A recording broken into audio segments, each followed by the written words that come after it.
Assalamualaikum warahmatullahi wabarakatuh. Sampurasun wargi Jawa Barat. Kembali bersama saya Ridwan Kamil, Gubernur Jawa Barat.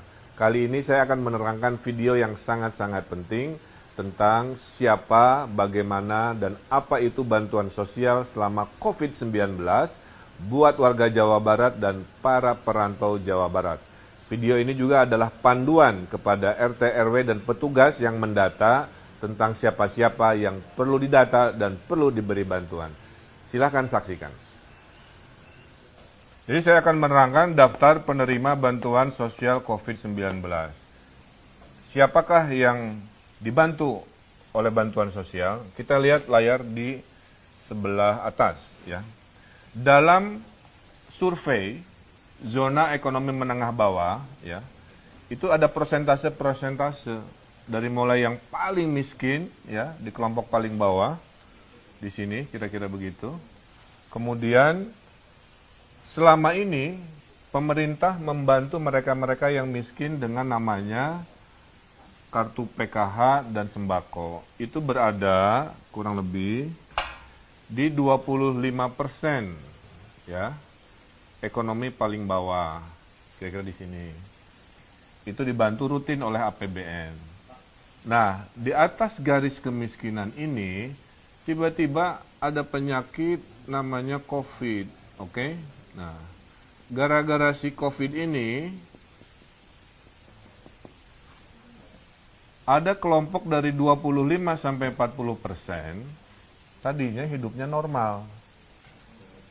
Tidak usah minta bantuan, walaupun hidupnya pas-pasan. Tapi gara-gara COVID, mereka tidak berpenghasilan, mereka pendapatannya hilang, nah maka mereka punya potensi menjadi kelompok yang jatuh miskin, kira-kira begitu. Nah, kelompok dari 25-40% inilah yang dibantu oleh 1 APBN, 2 oleh APBD provinsi, dan 3 oleh APBD kota kabupaten. Nah, bantuan dari pemerintah jumlahnya sangat banyak. Alhamdulillah. Ada 9. 1, 2, 3, 4, 5, 6, 7, 8, 9. 1 kita sebut namanya program keluarga harapan PKH. 2 kartu sembako. Nomor 1, nomor 2 ini adalah untuk yang miskin lama, yang sebelum COVID sudah dibantu. Sehingga walaupun dia miskin, dia tidak akan mendapatkan bantuan nomor 3 sampai 9 karena sudah dibantu dari bulan Januari dan akan dibantu sampai bulan Desember, kira-kira begitu.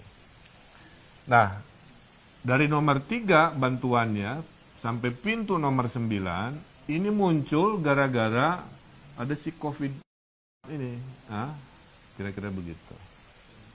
Nah, apakah pintu nomor 3 sampai 9 itu? 1, di nomor 3 ada bantuan presiden. Tapi ini untuk Jabodetabek perantau supaya tidak mudik, ya.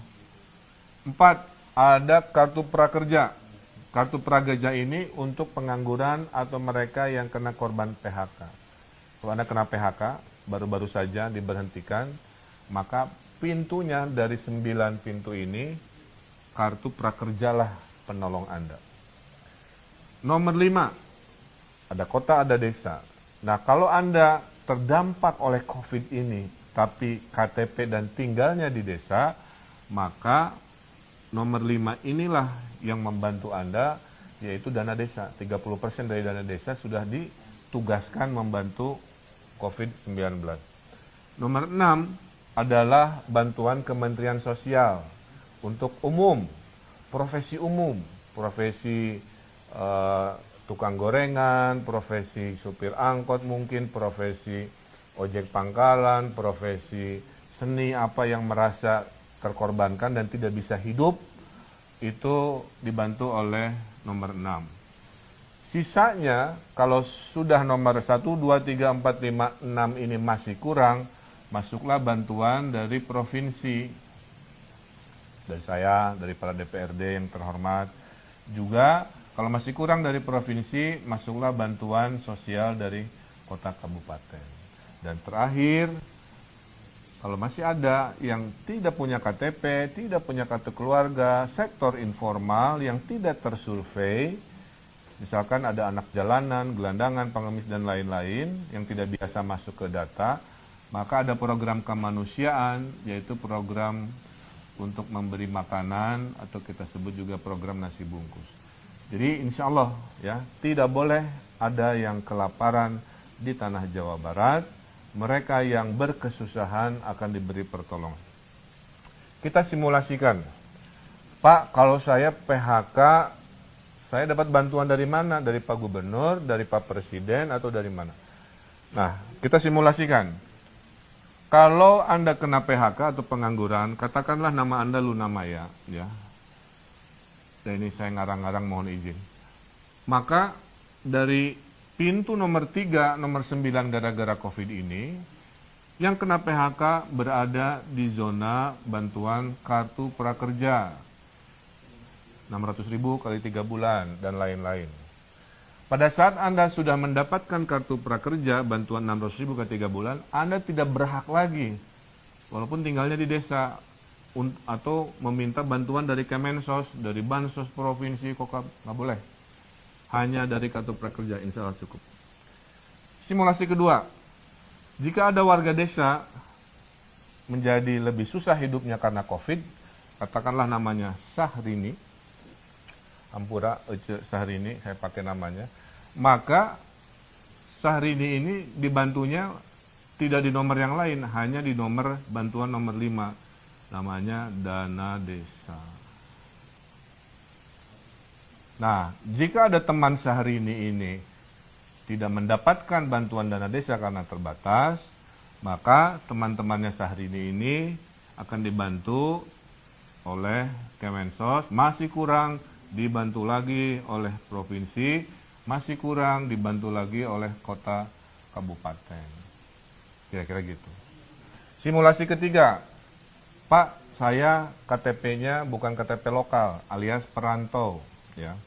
Kalau Anda perantaunya tinggalnya di Jabodetabek, maka Anda dibantu Pak Jokowi oleh Pak Presiden, 600.000 kali 3 bulan juga. Maka perantau ini masuknya adalah bantuan nomor 3, yaitu Bansos Presiden. Ya.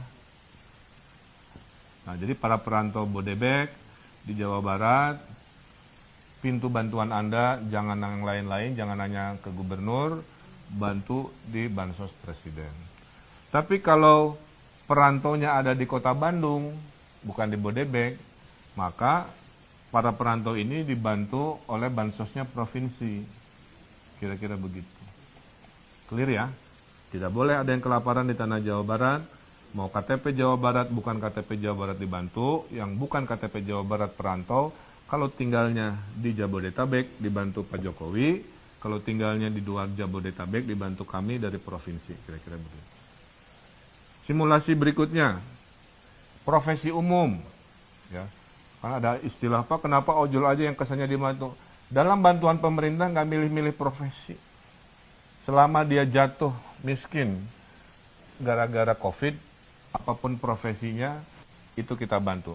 Nah, ini Cinta Lora misalkan menjadi jatuh pada rawan miskin, ke arah kemiskinan, profesinya umum, maka tadi kalau profesi umum ini tinggalnya di desa, didahulukan dana desa, ya. Kalau dia profesi umum ini sudah habis bantuan dari desa atau tinggalnya di kota, dia masuklah bantuan pintu nomor 6. Dari Kemensos, 600.000 kali 3. Ternyata teman-temannya Cinta Laura yang seprofesi nggak kebagian di bantuan nomor 6, jangan khawatir. Bantuan nomor 7 akan masuk jika tidak cukup bantuan nomor 6 dan tidak cukup nomor 6, nomor 7, maka bantuan dari wali kota, bupati masuk di sini.